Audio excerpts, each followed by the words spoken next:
नमस्कार.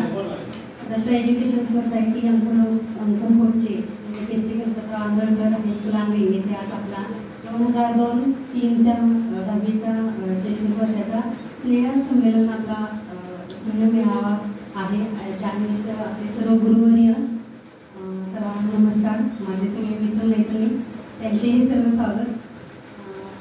माझं म्हणणं तर सांगेन की असे आपल्या आयुष्यामध्ये आपण यशस्वी होतो त्याच्यामध्ये आपल्या आई वडिलांचं जसं कष्ट असतं मेहनत असते त्याच पद्धतीने आपल्या आयुष्यामध्ये आपण ज्या यशाच्या शिखरावर पोहोचतो त्याच्यामध्ये आपल्या गुरुवर्यांचं सुद्धा तितकीच मेहनत आणि साथ मार्गदर्शन असतं. आणि त्यांच्या आपल्या असे गुरुवर्य आपल्याला भेटले आणि मी जे काही आहे ते ह्या आंध्रे हायस्कूलमुळे आहे. आणि मला जे काही इथून जे काही मिळालं शैक्षणिक सगळं ते माझ्या पुढच्या आयुष्यासाठी सगळ्या गुरुवर्यांच्याकडून मिळालं. आणि मी आज जे काही आहे त्या ह्या सगळ्या गुरुवर्यांमुळे आहे. आणि मी त्याबद्दल एक कृतज्ञता व्यक्त करते, आभार मानते त्यांचं.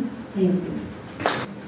आजच्या या गेट टुगेदरच्या कार्यक्रमानिमित्त सर्वजण आपण उपस्थित मित्रांनी मैत्रिणी आणि आमचे गुरुवर्य वेळेत वेळ काढून उपस्थित राहिला त्याबद्दल सर्वांचं मी अभिनंदन करतो. सर, 5वी पासून सुरू झालेला प्रवास जेव्हा आमचा 10वी पर्यंत संपतो तेव्हा असं वाटत होतं की आम्ही कधी मोठं होतोय आणि कधी कॉलेजला जातोय. पण जेव्हा आम्हाला कॉलेजला गेलो तेव्हा कळालं की 5वी ते 10वीच बरं होतं. कारण ते सुख बरोबर म्हणजे तिथलं सुख जे एक वेगळंच होतं. म्हणजे 5वी मध्ये आम्हाला सर चंद्रकांत, मी आणि अतुल एका बाकावर होतो आणि आम्हाला नवीन सरांची ओळख पहिल्यांदा झाली, विद्यार्थ्यांची ओळख झाली. पण त्यावेळेला जरा कालवा होत होता आणि पाटील सर आम्हाला यायचे, पाटील बदलायचे. त्यावेळेला सर आम्हाला आत्ता वाटतंय पण जे घडलो सर ते तुमच्यामुळे घडलो.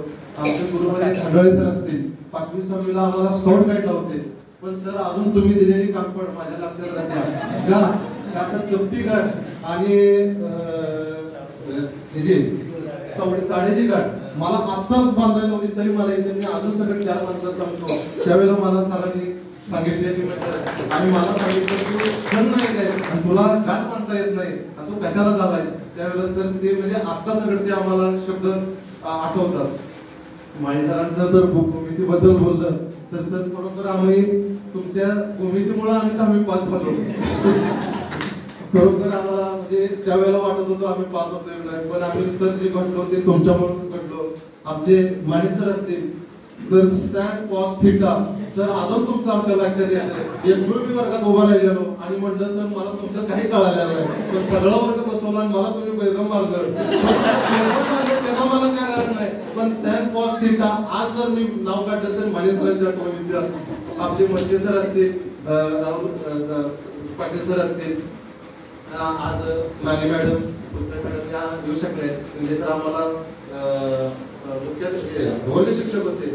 सर खरोखर ते दिवस काढले की आता वाटतंय लहानपण असावं.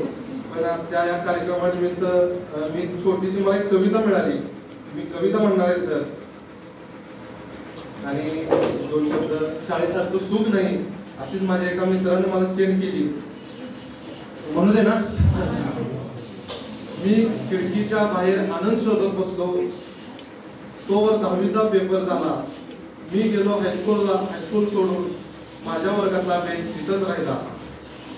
बाहेर जाताना कळत नव्हतं आता येतेपर्यंत येणे नाही. आयुष्याच्या पानावर मित्रांनो आणि मैत्रिणींनो शाळेसारखं सुख नाही. अफाट रस्त्यावर आता गाडी माझी सुसाट असते. भली मोठी गाडी पण सोबत त्यात कोणीच नसते. 4 चाकीच्या गाडीला मात्र मित्रासोबत डबल सीट फिरवणाऱ्या सायकलीची सर येणार नाही. आणि आयुष्याच्या पानावर मित्रांनो आणि मैत्रिणींनो शाळेसारखं सुख नाही. आता झालो मोठे आम्ही कळले आम्हा सर्व. शाळेतून बाहेर पडल्यावर मिटला सारा गर्व. एक हाती लॅपटॉप आणि बॉस कामाचे मेल पाठवतो. दंग झालेल्या जीवनात मग शाळेचा बेंच पुन्हा आठवतो. तेव्हा माणसाला कळत नाही आणि आयुष्याच्या पण जेव्हा माणसाला कळायला पाहिजे होते तेव्हा माणसाला कळत नाही. आणि आयुष्याच्या या पानावर मित्रांनो आणि मैत्रिणींनो शाळेसारखं सुख नाही.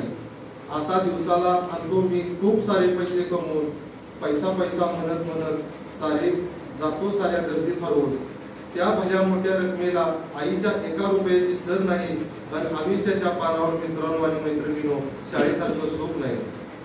केक हॉटेल आहेत आता दुपारचे जेवण करण्यासाठी, वेगवेगळ्या डिश आणि वेगवेगळे पदार्थ खाण्यासाठी.